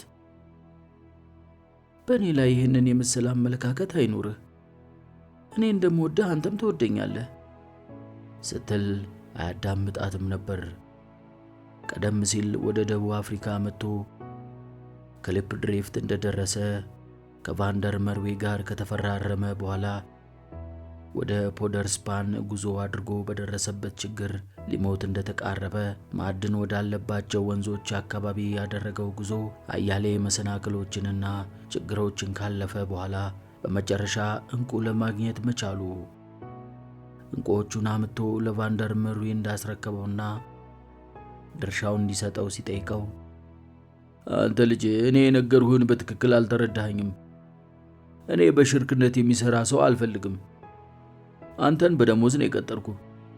ከዚች ከተማ እንድትወጣ 24 ሰዓት ሰጥቻለሁ ያለው። ከዚያም ያለ ርኅራኄ ያደረሱበት ድብደባ፣ የበረሃው አጋጣሚ፣ እጅግ መጥፎ የሆነው ሽታና አሞሮቹ በቁስሉ ላይ ያደረሱባት ጉዳት አንዱ ችግር ሌላውን እያስታወሰው በሐሳብ ማርጋሬትን ትቷት ሄዶ ነበር። የማርጋሬትን ድምፅ ሰማ። አታስታውስም? እኔ ያንቺ ነኝ፣ አፈቅርሻለሁ ስትለኝ የነበረው አለችው። ሰውነቱን አንቀሳቀሰና ሙሉ በሙሉ ከነበረበት ሐሳብ ውስጥ ለመውጣት ሞከረ። ከዚያም ማርጋሬትን ትኩር ብሎ እያያት ፍቅር ምን ማለት ነው እሱ አለ። ልክ ስለ ቃሉ ምንነት ካሁን በፊት ምንም እንደማያውቅ በመምሰል። ቫንደር መርዌ ከጥላቻና ከጭካኔ በስተቀር የጃሜን ሌሎች ስሜቶች በሙሉ አጥፍቶበታል። ከእርሱ ከተማረው ጭካኔ በተጨማሪ ጃሜ ጠንካራ አቋም ያለው፣ በሚወስነው ውሳኔ የማያወላውል፣ ተስፋ የማይቆርጥና ታጋሽ በመሆኑ ያንን ሁሉ መከራ አልፎ በእርሱና በጓደኛው ላይ በደል የሠራውንና ለመስራት የዳረጋቸውን ሰዎች እንዲበቀሉና ይህንን የመሰለ ኑሮ እንዲኖር አስችሎታል። ስለ ፍቅር ባለቅኔዎች ብዙ ተቀኝተውለታል። ዘማሪያን ዘምረውለታል። ድምፃውያን አዚመውለታል። ምናልባት በዓለም ላይ እውነተኛ ፍቅር ሊኖር ይችላል። በአሁኑ ጊዜ ግን ፍቅር ለሌሎች እንጂ ለጃሚ ምንም ስሜት አይሰጠውም። እርሱ የሚረካው በፍቅር ሳይሆን በብቀላ ነው። አንቺ የዚያ የአረመኔ የሰለሞን ቫንደር መርዌ ልጅ ነሽ። በማኅፀንሽ ውስጥ የእርሱን የልጅ ልጅ ተሸክመሻል። ስለሆነም ከዚህ ቤት ውጪ አላት። ማርጋሬት ምንም መሄጃ ቦታ የላትም። እርሷ ጥፋተኛ ስለሆነች አባቷን ወደደችው። ባጠፋችው ጥፋት ይቅርታ እንዲያደርግላት ፈለገች። ሆኖም አባቷ ፈጽሞ ይቅርታ እንደማያደርግላት ታውቃለች። በቁሟ ገሃነመ እሳት እንድትገባ ያደርጋታል። ምንም መጠጊያና አማራጭ የላትም። ሆኖም በሕይወት ለመኖር አንድ ሰው ዘንድ በመሄድ መጠጊያ ለማግኘት መጣር ይኖርባታል።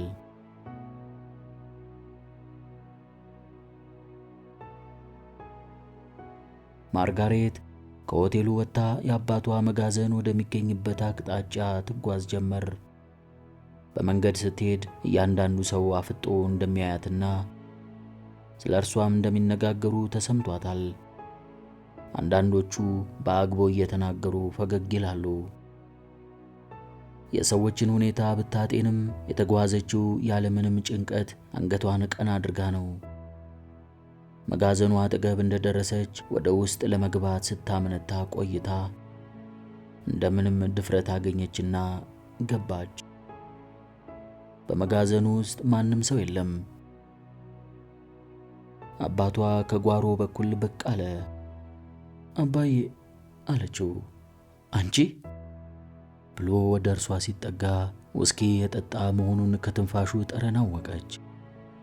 ዛሬ ማታ ይህንን ከተማ ለቀሽ እንድትሄጅ እፈልጋለሁ። ተመልሰሽ ወደዚህ አካባቢ መምጣት የለብሽም። ትሰምኛለሽ? በፍጹም በዚህ አካባቢ በድጋሚ መታየት የለብሽም። ጥቂት ብሮች ከኪሷ ወጣና በእጇ በመስጠት ፋንታ ወለሉ ላይ በተነው። ከዚያም እንቺና አንሺውና ከዚህ ሂጅልኝ አላት። በሆዴ አንተን የልጅ ልጅ ይዣለሁ።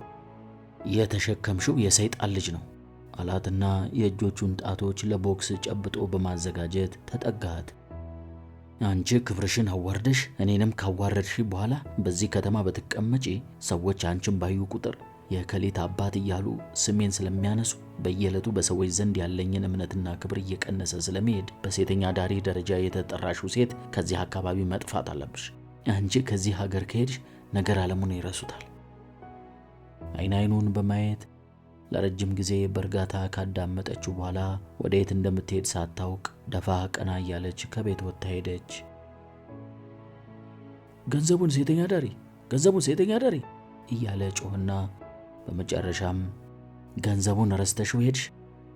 በከተማዋ ዳርቻ ላይ በርካሽ ዋጋ ምግብና መኝታ የሚገኝበት ስፍራ ስላለ ማርጋሬት ወደዚያው አመራች።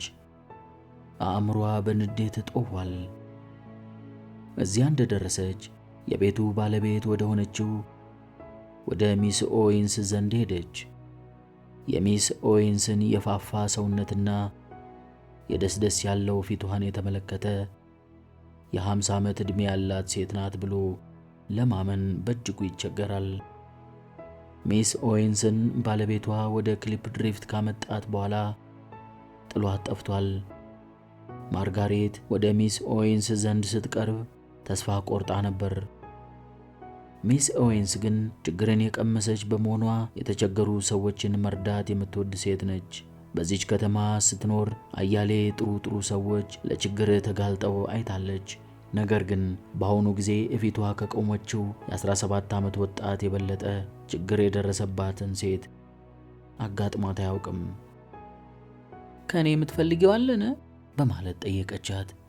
አዎ፣ ስራ ለመቀጠር በመፈለግ ላይ ነኝ። ምናልባት እዚህ ለእኔ የሚሆን ስራ ይኖር ይሆናል። ስራ? ምን አይነት ስራ ለመስራት? ምንም አይነት ስራ ቢሆን እሰራለሁ። በተለይ ምግብ የማዘጋጀት ጥሩ ችሎታ አለኝ። አሳላፊ ወይንም አልጋ አንጣፊ ሆኜ መስራትም እችላለሁ። እኔ እያለች ብዙ ችሎታ እንዳላት ለማስረዳት ሞከረች። ሚስ ኦዌንስ ሁኔታውን እያንሰላሰለች ዝም ስትላት ተስፋ በቆረጠ ሁኔታ እባክሽ አንድ አይነት ስራ በማለት ለመነቻት። ሚስ ኦዌንስ በደረሰባት ሁኔታ የምትንቀጠቀጥና ሲቃይ የበዛባት ልጅ ፊቷ ቆማ ስትመለከት ልቧ በሐዘን ተነካ። በቂ ሰራተኞች አሉኝ። ሆኖም አንቺን ለመርዳት ስል ተጨማሪ ሰራተኛ ሆነሽ እንድትቀጠሪ አድርጋለሁ። ስራውን መጀመር የምትችይው መቼ ነው ታዲያ? በማለት ስትጠይቃት በማርጋሬት ፊት ላይ የተንጸባረቀውን የእፎይታና የደስታ ስሜት ሚስ ኦዌንስ አስተዋለች። አሁን አለቻት ማርጋሬት። ልከፍልሽ የምችለው ደሞዝ ብላ ንግግሯን አቋረጠችና ጥቂት ካንሰላሰለች በኋላ ምግብሽንና መኖሪያሽን ችዬ በወር 1 ፓውንድ ከ2 ሽልንግ ከ11 ሳንቲም ነው አለቻት። በቂ ነው፣ ደህና ነው አለች ማርጋሬት ለገንዘቡ ሳይሆን ማረፊያ በማግኘቷ ደስ እየተሰኘች።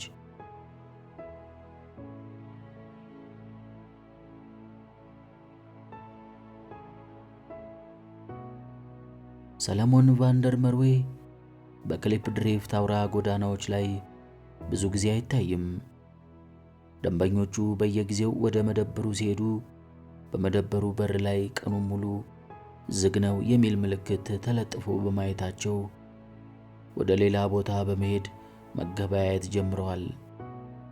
ሰለሞን ቫንደር መርዌ እሁድ ወደ ቤተ ክርስቲያን መሄዱን አላቋረጠም። የደብሩ ሰዎች ለቫንደር መርዌ ቀደም ሲል ያደርጉለት የነበረውን አክብሮት ፊት ለፊት ባይነፍጉትም ከበስተጀርባው ሲያንሾካሹጉበትና ሲጠቃቆሙበት እየተሰማው ይሳቀቅ ጀመር። በቤተ ክርስቲያኑ ውስጥ በትምህርትና በጸሎት ሰዓት የሚገለገሉበት አግዳሚ ወንበር ላይ ከተቀመጠ አጠገቡ ያሉት ሰዎች ተነስተው በመሄድ ሌላ ቦታ ሌላ ወንበር ፈልገው ይቀመጣሉ። ሰለሞን ቫንደር መርዌ እንደ ኃጢአተኛ ተቆጥሯል። በመሃሉ ቫንደር መርዌን እምነቱንና ቤተ ክርስቲያን መሳለሙን እንዲተው የሚያደርገው ነገር ተፈጠረ።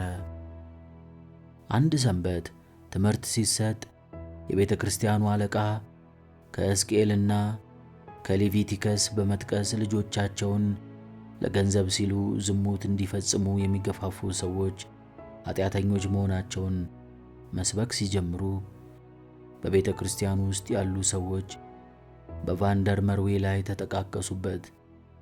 በዚህም ምክንያት ከዚያች ዕለት ጀምሮ ወደ ቤተ ክርስቲያኑ ሳይመለስ ቀረ።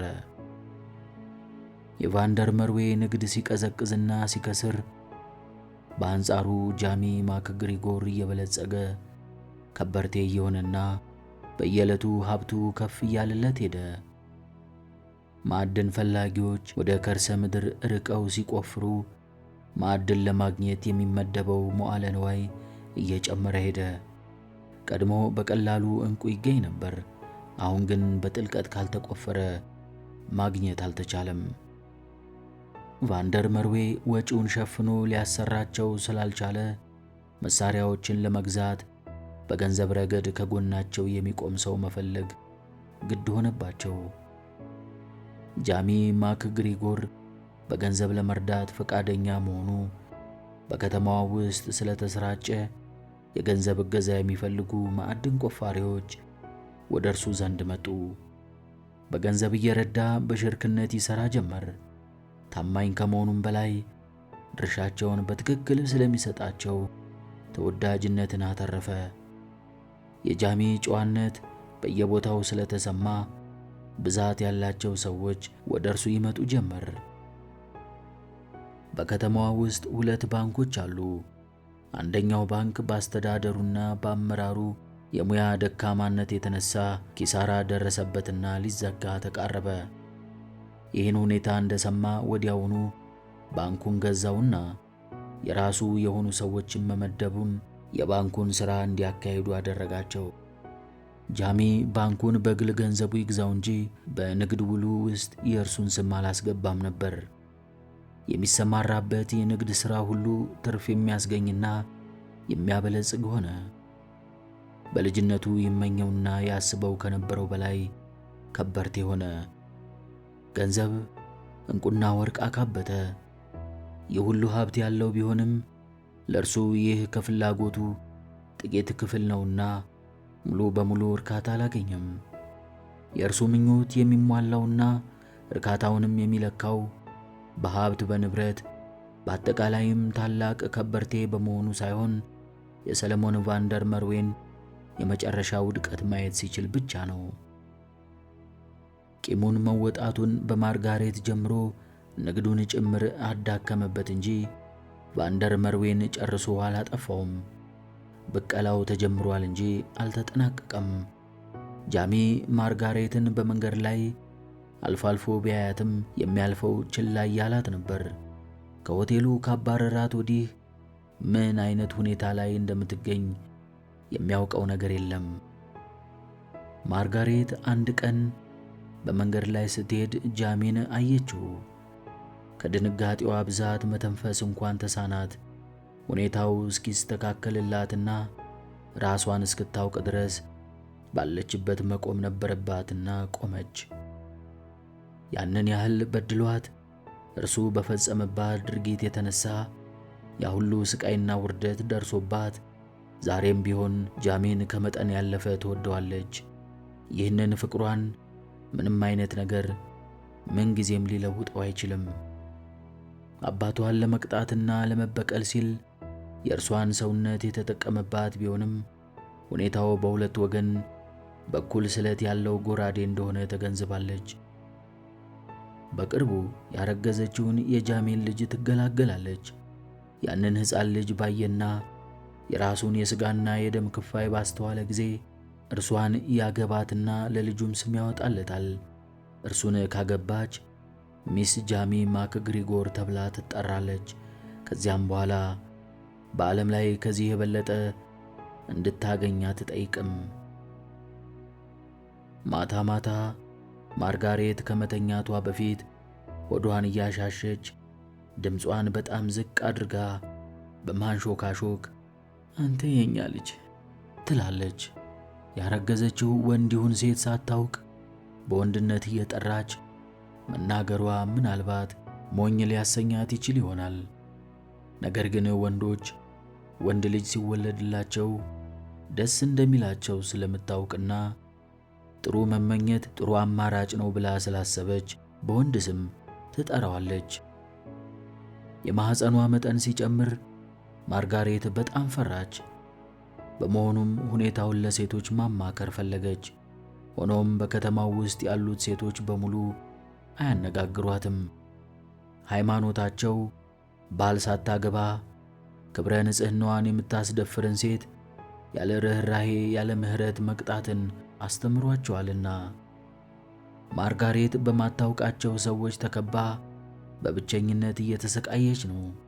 ከዚህ የተነሳ ሌሊት ሲሆን ለራሷና ላልተወለደው ልጇ በማሰብ ስታለቅስ ታድራለች። ጃሚ ማክግሪጎር በክሊፕ ድሪፍት ከተማ እምብርት ላይ ባለ 2 ፎቅ ቤት ገዛና ለንግዱ ዋና ጽሕፈት ቤትነት ይጠቀምበት ጀመር። አንድ ቀን ጃሚ ከዋናው የሂሳብ ሹም ከሃሪ ማክሚላን ጋር በሚነጋገርበት ወቅት ማክሚላን የአንተን ኩባንያዎች በአንድ ላይ ልናዋህዳቸው አስበናልና ሁሉንም በአንድነት አጣምሮ ሊይዝ የሚችል የመጠሪያ ስም ማግኘትና መሰየም ይፈልጋል። ስለዚህ የምትሰጠን አስተያየትና ልትሰይመው የምትፈልገው ስም አለ ሲል ጠየቀው። ጃሚም አስቤበታለሁ የሚል መልስ ሰጠው። የዕንቁ ማዕድን በሚገኝበት በናሚቢ በረሃ ሚስ በመጣበት ወቅት የማዕድን ዘበኞች ጃሚንና ባንዳን ሲያሳድዱ ይጠራሩባቸው የነበሩትን ቃላት ዛሬም አልረሳቸውም፣ ያስታውሳቸዋል። ጃሚ ስለ ሁኔታው በደንብ ካሰበበት በኋላ ዋና የሂሳብ ሹሙን አስጠራውና አዲሱን ኩባንያ ክሩገር ብረንት ሊሚትድ ብለን እንሰይመዋለን አለው። በሌላ ቀን አልቤን ኮሪ የተባለው የጃሚ ባንክ ሥራ አስኪያጅ ወደ ጃሚ ዘንድ መጣና ስለ ሚስተር ቫንደር መርዌ የገንዘብ ብድር ጉዳይ አነጋገረው። ቫንደር መርዌ ብዙ ዕዳ ያለበት ሲሆን በወቅቱ መክፈል አልቻለም። ከአሁን በፊት ጥሩ ደንበኛችን ነበር። አሁን ግን ሁኔታው በፍጥነት በመለወጥ ላይ ስለሆነ የተበደረውን ገንዘብ እንዲከፍለን ማስጠንቀቂያ መጻፍ አለብን አለው። አይሆንም፣ መጻፍ የለበትም አለ ጃሚ። ይህንን ሲል ኮሪ በመገረም ጃሚን ተመለከተውና ዛሬ ጠዋት ተጨማሪ ብድር እንድንሰጠው ለመጠየቅ ወደ ባንካችን መጥቶ ነበር አለው። ስጡት፣ የሚፈልገውን ስጡት ብሎ አዘዘ። የባንኩ ሥራ አስኪያጅ ተነስቶ ቆመና የምትለኝና ያዘዝከኝን ሁሉ ፈጽማለሁ ሚስተር ማክግሪጎር፣ አንተ ይሰጠው ማለትህን እነግረዋለሁ አለው። ምንም ነገር እንዳትነግረው፣ ዝም ብለህ የጠየቀህን ገንዘብ ስጠው ሲል በማስጠንቀቂያ መልክ አዘዘው። ማርጋሬት ዘወትር ከጠዋቱ 11 ሰዓት ላይ ከእንቅልፏ እየተነሳች ቅመም ያለው ዳቦና ብስኩት ትጋግራለች። እንግዶች ቁርሳቸውን ለመብላት ወደ መመገቢያው ክፍል ሲገቡ ገንፎ፣ እንቁላል፣ ወተት፣ ሻይና እንግዶች የመረጧቸውን ሌሎች ምግቦች በማቅረብ ታስተናግዳቸዋለች። በምትሰራበት ሆቴል አብዛኞቹ ደንበኞች ማዕድን ቆፋሪዎች ናቸው።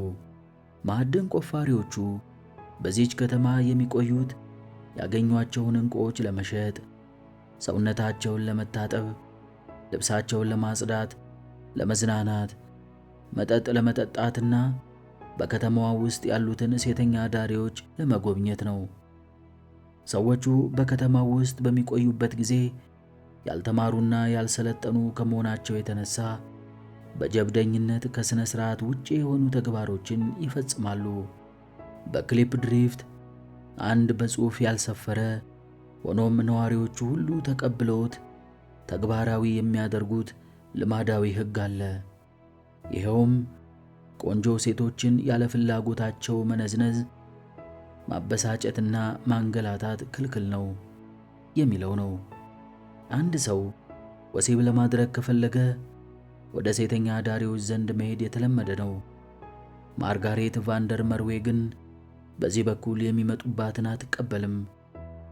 በሀገሩ ባህል መሠረት ጨዋ ልጃገረዶች ባል ሳያገቡ አይጸንሱም። ታዲያ ይህ አባባል በማርጋሬት ላይ ተግባራዊ ስላልሆነ የሰዎቹ አስተሳሰብ ማርጋሬት አንድ ጊዜ ፈቃደኛ ሆና ክብረ ንጽሕናዋን ካስደፈረች አሁንም ከማንኛውም ወንድ ጋር ለመተኛት ከፍተኛ ፍላጎት ሊኖራት ይችላል የሚል ሲሆን፣ ከዚህ የተነሳ እርሷን ለወሲብ መጠየቅ እንደ ባለጌ እንደማያስቆጥራቸው ገምተዋል። ሁሉም የነበራቸው አማራጭ ለወሲብ መጠየቅ ብቻ ስለነበረ ያለምንም ፍራቻ ይጠይቋት ጀመር። የአብዛኞቹ የማዕድን ፈላጊዎቹ ጸባይ ግልጽና ለፍላፊዎች ሲሆኑ፣ አንዳንዶቹ ቁጦዎች፣ ሌሎቹ ደግሞ ሹክክ ያሉ ጥላቢሶች ናቸው። ማርጋሬት ሁሉንም እንደ ጠባያቸው በትህትና እየተቀበለች በሆቴል ውስጥ ታስተናግዳቸዋለች። አንድ ቀን ማታ ሚስ ኦዌንስ እንቅልፍ ለመተኛ ስትዘጋጅ ከቤቱ በስተጀርባ በኩል ከሚገኘው የማርጋሬት መኝታ ቤት ውስጥ ድምፅ ስለሰማች ፈጥና ወደዚያው በመሄድ የማርጋሬትን መኝታ ቤት በር በርግዳ ገባች። አንድ በመጠጥ የነሆለለ ማዕድን ቆፋሪ ከማርጋሬት ጋር ሲታገል አየችው። እንደ ነብር ተወርውራ ጉሮሮውን አነቀችው። ከዚያም የብረት ዱላ አነሳችና ትደበድበው ጀመር። የሚስ ኦዌንስንና የማዕድን ቆፋሪው የሰውነት አቋም ሲታይ ኦዌንስ የሰውየውን ግማሽ ነው የምታክለው። ሆኖም እርሷ በጣም ተናዳ ስለነበር የተዳከመውን ማዕድን ቆፋሪ ለመደብደብ ችግር አልገጠማትም። በኃይል ስለደበደበችው ተዘረረ። ድብደባውና ስካሩ ራሱን ስላሳተው ከማርጋሬት ክፍል ውስጥ አውጥተው እየጎተቱ መንገድ ዳር ካለው ለውሃ መውረጃ ከሚያገለግለው ቦይ ውስጥ ጣሉት። ሚስ ኦዌንስ እየሮጠች ወደ ማርጋሬት ክፍል ስትመለስ ማርጋሬት ሰውየው የነከሳትን ከንፈሯን ደሙን ስትጠርግ አገኘቻት። እጇ ይንቀጠቀጣል። ማጊ ደህና ነሽ? በማለት ጠየቀቻት። አዎ ደህና ነኝ፣ እጅግ በጣም አመሰግናለሁ ሚስ ኦዌንስ በማለት ላይ እንዳለች ልትቆጣጠረው ያልቻለችው እንባ አይኗን ሸፈነው። ሌላው ቀርቶ ለማነጋገር እንኳን በጣም ጥቂት ሰዎች ፈቃደኛ በሆኑባት ከተማ ይህች ሴት ብቻ ርኅራኄ የተሞላበትን ተግባር ፈጸመችላት። ሚስ ኦዌንስ የማርጋሬት ሆድ መግፋቱን ካስተዋለች በኋላ የምታሳዝን ልጅ ጃሚማ ከግሪጎር እንደሆነ አያገባትም፣ ምን ይሻላት ይሆን በማለት አሰበችላት። በቤት መዋልና እረፍት ማድረግ የሚያስፈልጋት ጊዜ ተቃረበ። እርግዝናዋ እየገፋ በመምጣቱ በቀላሉ ድካም ይሰማት ጀመር። መቀመጥ፣ መነሳትና መንቆራጠጥ ሆነ። ደስታ የምታገኝበት ጊዜ ቢኖር ሽሉ በሆዷ ውስጥ መንቀሳቀሱ በሚሰማት ወቅት ብቻ ነበር። በዚህች ዓለም እርሷና ልጇ ብቸኞች ናቸው። ስለሆነም ብሎ የሚያዳምጥ ይመስል ለጽንሱ አስደናቂና አስገራሚ ነገሮች ያለማቋረጥ ትነግረዋለች። አንድ ቀን ምሽት አንድ ጥቁር ወጣት ልጅ ወደ ማርጋሬት መኖሪያ ከመጣ በኋላ የታሸገ ደብዳቤ ሰጣትና መልሱን ይዤ ለመሄድ ጠብቆታለሁ አላት። ማርጋሬት ደብዳቤውን አነበበችው።